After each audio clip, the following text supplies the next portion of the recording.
This video is for educational and informational purposes only. Please do your own research before applying. మన సొంత ఊరిలో చేసే ASHA worker ఉద్యోగాల కోసం రిక్రూట్మెంట్ చేసేందుకు అఫీషియల్గా నోటిఫికేషన్ అయితే వచ్చేసింది. ఎలాంటి ఎగ్జామ్ పెట్టకుండా, ఎలాంటి అప్లికేషన్ ఫీ తీసుకోకుండా సెలెక్షన్ చేశారు. కేవలం మీ సర్టిఫికేట్లను చూసి సెలెక్షన్ చేస్తారు.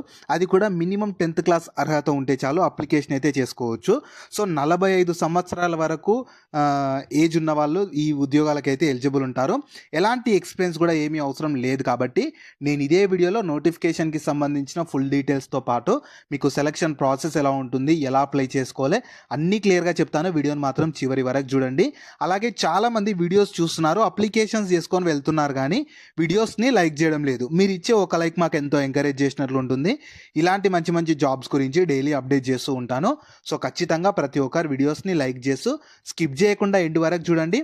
అలాగే మన ఛానల్కి వచ్చిన కొత్త వాళ్ళు ఎవరన్నా ఉంటే వీడియోస్ని లైక్ చేయడంతో పాటు ఛానల్ని సబ్స్క్రైబ్ చేసుకొని పక్కలో ఉన్న బెల్ సింబల్ని కూడా యాక్టివేట్ చేసి పెట్టుకుంటే నేను ఎప్పుడు కొత్త వీడియో అప్లోడ్ చేసినా మీకు నోటిఫికేషన్ ద్వారా అప్డేట్ అయితే వస్తుంది.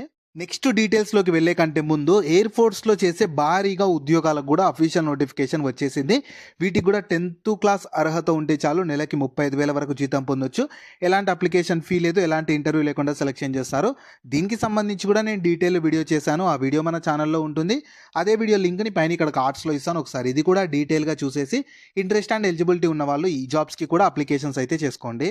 సో ఈ ఆపర్చునిటీ మీకు మన ఆంధ్రప్రదేశ్ పిహెచ్సి వాళ్ళైతే ఆశా వర్కర్ వేకెన్సీస్ కోసం ఈ 2026 ఇయర్లో రిక్రూట్మెంట్ చేసేందుకు నోటిఫికేషన్ రిలీజ్ చేశారు. మీరు ఒక పని చేయాలి, మీరు ఏ డిస్టిక్ నుంచి చూస్తున్నారని చెప్పి వీడియోని లైక్ చేసి కింద కామెంట్స్లో తెలిపాలి. ఎందుకంటే ఈ ఆశా వర్కర్లు కానీ, పోస్ట్ ఆఫీస్ జాబ్స్ కానీ, ఈ కొన్ని డిస్టిక్ వైజ్గా కోర్టు జాబ్స్ కానీ, ఈ హెల్పర్ కానీ, ఇంకా ఈ రకరకాల వేకెన్సీస్, అంగన్వాడీ వేకెన్సీస్ కానీ, ఇవన్నీ డిస్టిక్ వైజ్గా వస్తుంటాయి. సో మాకు తెలియాలి మీరు ఏ డిస్టిక్ నుంచి ఎక్కువగా చూస్తున్నారో తెలిస్తే దాన్ని బట్టి మాకు ఇంకా వీడియోస్ చేయడానికి ఈజీ అవుతుంది. సో ఇలా డిస్టిక్ వైజ్గా వస్తుంటాయి కాబట్టి నేను ప్రతి డిస్టిక్లో ఏ డిస్టిక్లో నోటిఫికేషన్ వచ్చినా నేను వీడియో చేస్తాను. సో మీరు చేయాల్సిందంత ఏంటంటే వీడియోని లైక్ చేసి కింద మీ డిస్టిక్ నేమ్ కామెంట్ చేయాలి. అది ఏపీ వాళ్ళైనా సరే, తెలంగాణ వాళ్ళు ఎవరైనా సరే మీ డిస్టిక్ నేమ్ కామెంట్ చేశారంటే మీ డిస్టిక్లో ఇలాంటి ఆశా వర్కర్ జాబ్స్ కానీ, ఇంకా మీకు అంగన్వాడీ జాబ్స్ కానీ, ఎలాంటి జాబ్స్ వచ్చినా సరే నేను ఖచ్చితంగా వీడియోని చేస్తాను. కాబట్టి వీడియోని లైక్ చేసి కింద కామెంట్స్లో మీ డిస్టిక్ నేమ్ తెలపండి. సో ఇన్ఫర్మేషన్ మొత్తం మీరు కావాలనుకుంటే వీళ్ళ అఫీషియల్ వెబ్సైట్ నుంచి కూడా చూసుకోవచ్చు. ఈ వెబ్సైట్ని మీరు గూగుల్లో సర్చ్ చేసుకున్న వస్తుంది. ఇదే వెబ్సైట్ లింక్ని నేను వీడియో కింద డిస్క్రిప్షన్లో కామెంట్ సెక్షన్లో కూడా ఇస్తాను. మీరు అక్కడ నుంచైనా యాక్సెస్ చేసుకోవచ్చు. అలాగే కింద డిస్క్రిప్షన్లో కామెంట్ సెక్షన్లో మన Instagram, Telegram, WhatsApp channel links కూడా ఇస్తాను. మీరు ఖచ్చితంగా వాటిని కూడా ఫాలో అవ్వండి. ఎందుకంటే నేను డైలీ వాటిలో ఇలాంటి గవర్నమెంట్ జాబ్స్తో పాటు ప్రైవేట్ ఇంకా వర్క్ ఫ్రమ్ హోమ్ జాబ్స్ గురించి అప్డేట్ చేస్తాను. మిస్ అవ్వద్దు అనుకుంటే మాత్రం ఫాలో అయితే అయిపోండి. సో ఫస్ట్ నోటిఫికేషన్ ఎవరు చూద్దాము. రిక్రూట్మెంట్ చేస్తున్న ఆర్గనైజేషన్ వచ్చేసి district medical and health office ASR district వాళ్ళు అయితే రిక్రూట్మెంట్ చేస్తున్నారు. మీ రోల్ వచ్చేసి ఆశా ఉంటుంది, అంటే అక్రిడిటేటెడ్ సోషల్ హెల్త్ యాక్టివిస్ట్ అనమాట. సో ఎడ్యుకేషన్ వచ్చేసి 10th అర్హత ఉండాలి. నేను డీటెయిల్గా చెప్తాను ఎన్ని వేకెన్సీస్, శాలరీ కానీ, మీకు సెలక్షన్ ప్రాసెస్ ఎలా ఉంటుంది, ఇంపార్టెంట్ డేట్స్ ఏంది, ఎలా అప్లై చేసుకోవాలి అన్ని క్లియర్గా చెప్తాను. మీరు స్కిప్ చేయకుండా చివరి వరకు క్లియర్గా చూసారంటే మీకు కూడా అర్థమైతే అవుతుంది.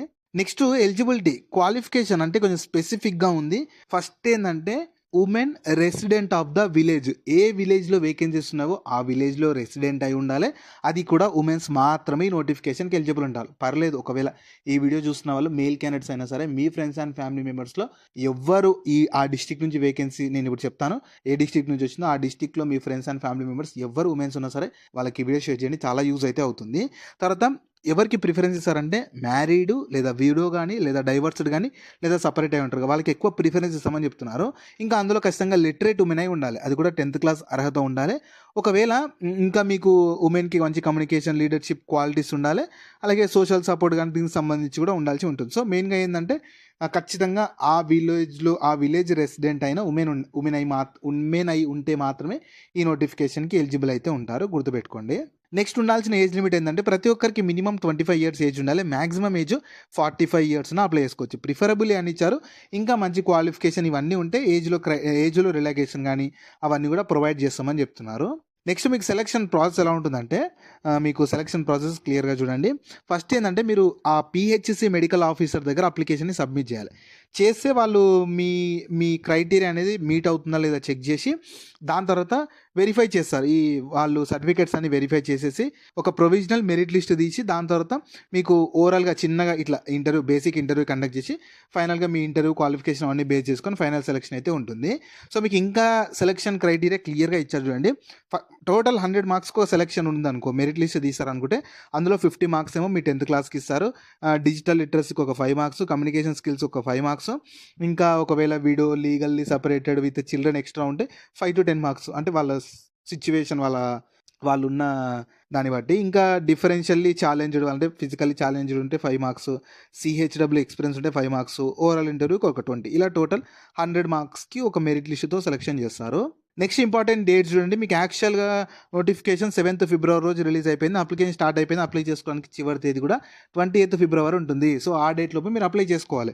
అండ్ ఈ మీటింగ్స్ వచ్చేసి మీకు 21st రోజు కండక్ట్ చేస్తారు. ప్రొవిజనల్ మెరిట్ లిస్ట్ 23rd రోజు, రిసిప్ట్ ఆఫ్ గ్రీవెన్సెస్‌కి సంబంధించి 26th రోజు అండ్ ఫైనల్ మెరిట్ లిస్ట్ మీకు 28th ఫిబ్రవరి. అంటే ఈ మంత్ అయిపోయేలోపు మీరు ఉద్యోగంలో చేరొచ్చు. అంటే దాదాపు మార్చ్‌లో మీకు చేరేలాగా వాళ్ళు కల్పిస్తారనమాట. అంటే అంత ఫాస్ట్‌గా రిక్రూట్మెంట్ చేస్తున్నారు కాబట్టి ఎవ్వరు కూడా అవకాశాన్ని మాత్రం మిస్ చేసుకోకండి అర్హత ఉన్నవాళ్ళు.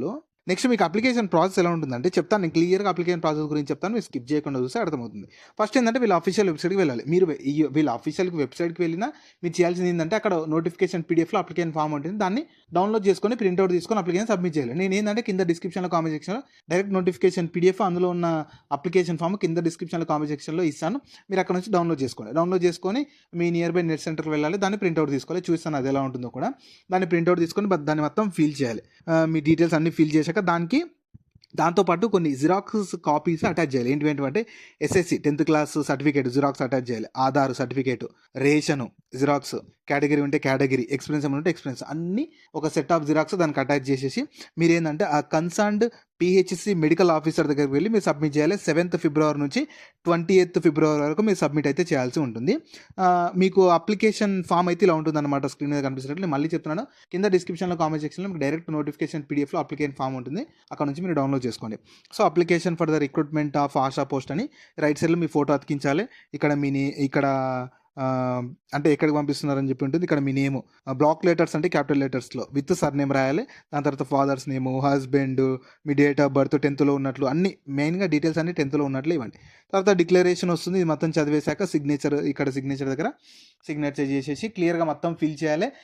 మీకు ఎలాంటి ఎక్స్పీరియన్స్ కానీ ఏమున్నా సరే అవి కూడా దీనికి అటాచ్ చేసేసి మీరు ఏంటంటే ఆ కన్సర్న్డ్ ఎక్కడికంటే మీరు ఎక్కడికి వెళ్ళి సబ్మిట్ చేయాలంటే వాళ్ళు క్లియర్‌గా ఇచ్చారు చూడండి. మీరు ఏంటంటే కలెక్టర్ అండ్ ఈ మంగళగిరికి సంబంధించి ఉంటుంది కదా, collector and district magistrate ASR district for filling of the ASHA category under national health machine. So, national health machine కింద అయితే రిక్రూట్మెంట్ చేస్తున్నారు. మీరు ఏంటంటే ఈ ఏఎస్ఆర్ అల్లూరి సీతారామరాజు డిస్ట్రిక్ట్ ఉంటుంది కదా, సో అక్కడికి వెళ్ళేసి ఆ డిస్ట్రిక్ట్లో సంబంధించి మీకు పిహెచ్సి ఆఫీసర్ దగ్గరికి వెళ్ళి సబ్మిట్ చేయాల్సి ఉంటుంది. వాళ్ళు క్లియర్‌గా ఏ ఊర్లలో వేకెన్సీస్ ఉన్నాయని చెప్పి వాళ్ళు నోటిఫికేషన్ పీడిఎఫ్లో ఇచ్చారనమాట. మీరు ఒకసారి దాన్ని డౌన్లోడ్ చేసుకొని క్లియర్‌గా చెక్ చేస్తే మీకు కూడా అర్థమవుతుంది. కింద డిస్క్రిప్షన్లో కామెంట్ సెక్షన్లో ఉంటుంది. మీరు అక్కడికి వెళ్ళి చూసుకోవచ్చు. సో, మీరు ఏంటంటే అల్లూరి సీతారామరాజు డివిజన్ ఉంటుంది కదా, ఆ డిస్ట్రిక్ట్ ఉంటుందిగా, ఆ డిస్ట్రిక్ట్ నుంచి అయితే వేకెన్సీస్ వచ్చాయన్నమాట. ఆ డిస్ట్రిక్ట్లో కూడా కొన్ని విలేజెస్ నుంచి కొన్ని విలేజెస్లో వేకెన్సీస్ ఉన్నాయన్నమాట. సో, వాళ్ళు మాత్రమే నోటిఫికేషన్కి ఎలిజిబుల్ ఉంటారు. ఆ విలేజెస్లో అందులో కూడా ఆ విలేజెస్లో రెసిడెంట్ అయిన ఉమెన్స్ మాత్రమే ఈ నోటిఫికేషన్కి ఎలిజిబుల్ ఉంటారు. సో, మీరు ఏంటంటే అల్లూరి సీతారామరాజు డిస్ట్రిక్ట్లో ఉన్న పిహెచ్సి ఆఫీసర్ దగ్గరికి వెళ్ళి మీరు సబ్మిట్ చేస్తే సరిపోతుంది. సో, నేను మళ్ళీ చెప్తున్నాను. మీరు కామెంట్ చేయాలి. మీరు ఏ డిస్ట్రిక్ట్ నుంచి చూస్తున్నారు అని చెప్పి వీడియోని కామెంట్ చేశారంటే వీడియోని లైక్ చేసి కింద కామెంట్స్‌లో తెలిపారంటే మీ డిస్ట్రిక్ట్‌లో కూడా ఎలాంటి గవర్నమెంట్ జాబ్స్ వచ్చినా నేను ఖచ్చితంగా వీడియో చేస్తాను. సో, ఖచ్చితంగా మీరు కామెంట్ అయితే చేయడం మాత్రం మర్చిపోకండి. సో, వీటికి సంబంధించిన లింక్స్ అన్నీ వీడియో కింద డిస్క్రిప్షన్‌లో అలాగే కామెంట్ సెక్షన్‌లో పిన్ చేశా చూడండి. అలాగే మీ ఫ్రెండ్స్ అండ్ ఫ్యామిలీ మెంబర్స్ అందరికి కూడా షేర్ చేయడం మాత్రం మర్చిపోకండి. మీకు జాబ్స్ గురించి ఎలాంటి డౌట్స్ ఉన్నా సరే కింద కామెంట్స్‌లో అడగండి. నేను ప్రతి కామెంట్‌కి రిప్లై అయితే ఇస్తాను.